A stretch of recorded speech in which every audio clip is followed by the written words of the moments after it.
officials responding to surging gun violence and crime. To combat the violence happening in that city, access to the downtown area has been closed off for a second straight night. As you can see, the bridge is going up after looting over the weekend caused widespread damage there.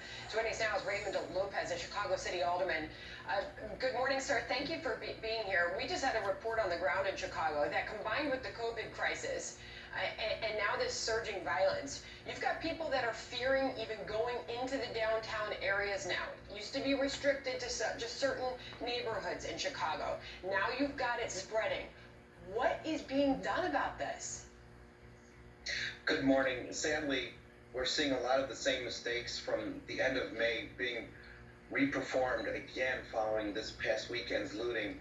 The fear is spreading, the anxiety is spreading, and we're seeing individuals who used to see the downtown areas like the crown jewel of our city now wanting to leave, people who live there wanting to reevaluate their choice in housing options, and stores who just starting to get past the May riots and looting, thinking that they might not stay on the Magnificent Mile anymore. It's really sad at this point. What is being highlighted, and as you just heard from her herself, the Cook County State's Attorney Kim Foxx, is that her time serving in that role, she's dismissed over 25,000 felony cases. She's being challenged with the fact that these looters don't think there's any accountability for their actions and they don't suffer the consequences. You heard from the Chicago Police Chief David Brown.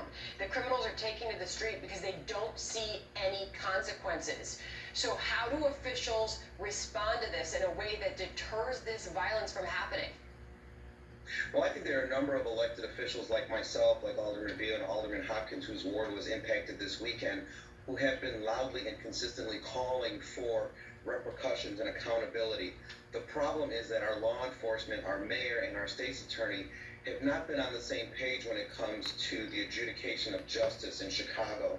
And the fact that Kim Foxx is delusional in thinking that criminals who see no repercussions will be stopped simply because an activity is illegal shows you how out of touch she is. Well, and but the mayor, they're waking up the morning after the violence, saying that we are waking up in shock this morning. I've got to leave it there. We're out of time, but we'd like to have you back.